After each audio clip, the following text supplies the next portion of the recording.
दोस्तों, कुछ दिन से बिहार से लगातार खबरें आ रही हैं, वीडियोस आ रहे हैं जिसमें बताया जा रहा है कि जो मोहनिया बॉर्डर है, जो यूपी और बिहार का बॉर्डर है, वहां पर लंबे लंबे जाम लगे हैं, ट्रक खड़े हैं, बसें खड़ी हैं, लेकिन मूवमेंट नहीं हो रही है और कई कई किलोमीटर्स का वहां पर जाम लगा हुआ है। ना तो बिहार से यूपी की तरफ और ना ही यूपी से बिहार की तरफ मूवमेंट हो रही है गाड़ियों की।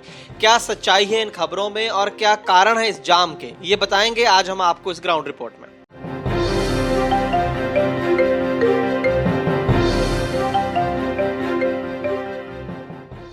ट्रांसपोर्ट टीवी पर आपका स्वागत है। मैं हूं मनिंदर सिंह और आप देख रहे हैं ground report powered by transport mall. सही पॉलिसी, सही प्रीमियम।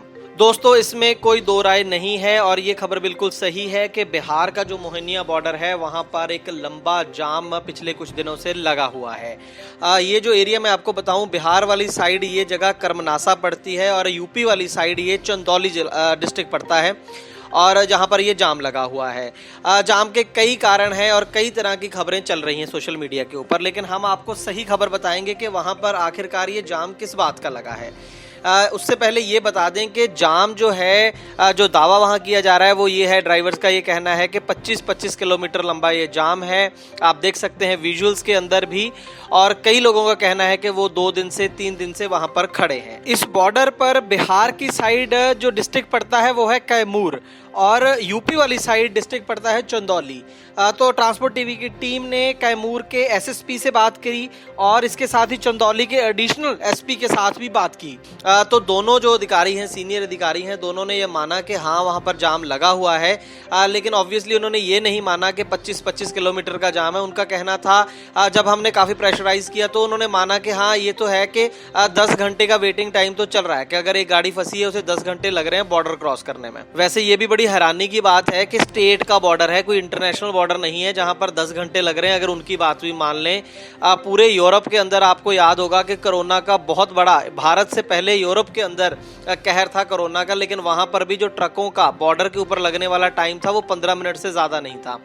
खैर, यूरोप से बिहार का कंपैरिजन वैसे भी सही नहीं है।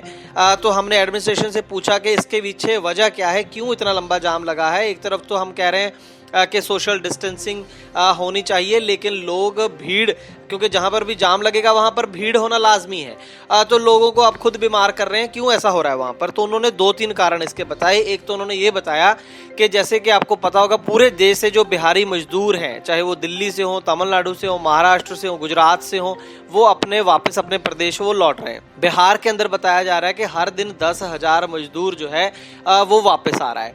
तो बिहार सरकार ने वो जो वापस आने वाले मजदूर हैं उनकी स्क्रीनिंग कर रहे हैं, वो उनका टेम्परेचर वगैरह चेक करते हैं कि किसी को कोरोना के लक्षण तो नहीं है। तो वो जो स्क्रीनिंग का टाइम है, उस वजह से जो बॉर्डर्स के ऊपर जाम लग रहा है, ये सबसे बड़ा कारण है।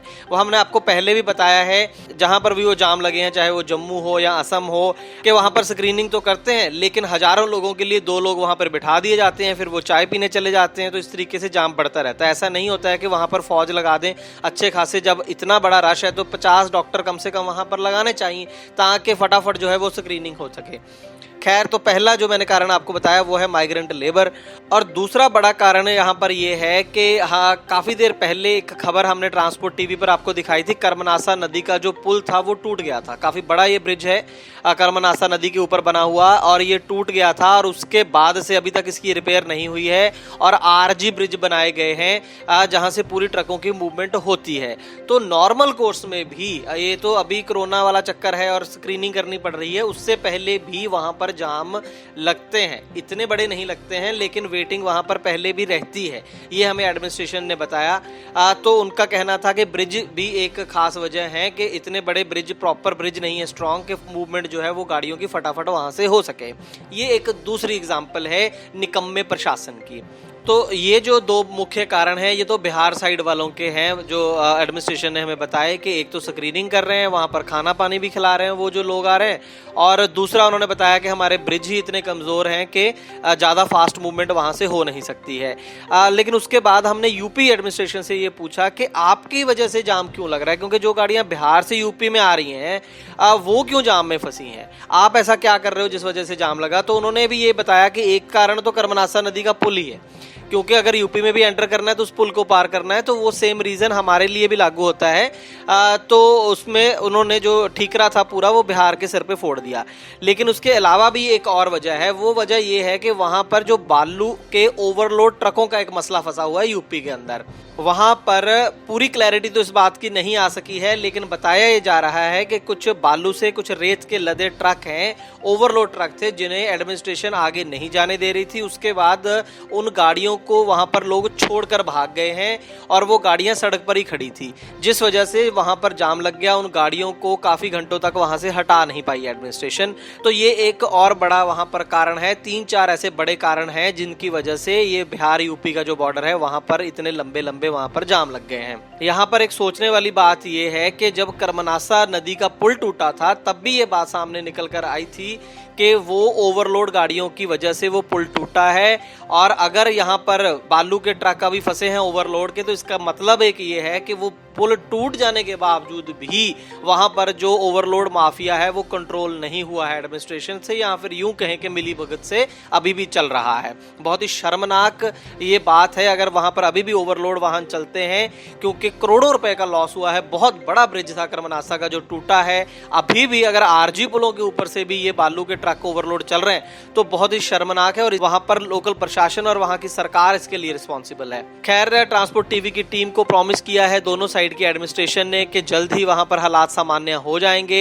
हम पूरी कोशिश कर रहे हैं, और उनका ये भी कहना था कि 25 किलोमीटर के जाम नहीं है। वो ये बात मान ही नहीं रहे हैं कि 2-2 दिन से वहां पर ट्रक खड़े हैं। उनका कहना है कि सिर्फ 10 घंटे की वेटिंग है, गाड़ियां मूव कर रही हैं, लेकिन हम कोशिश कर रहे हैं कि वो और जल्दी वहां से निकलें।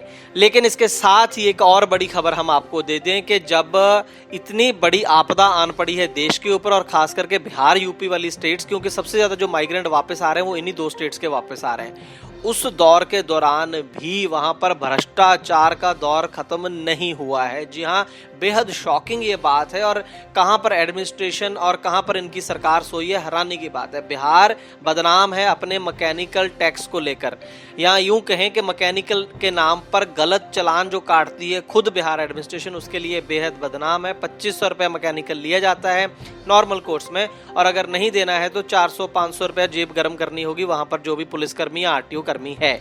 और आपको जानकर हैरानी होगी कि इस दौरान भी ये धंधा वहां पर बादस्तूर जारी है। सर वो बात नहीं खुश होकर देके जाते हैं, बात वो नहीं खुश होकर देके जाते हैं।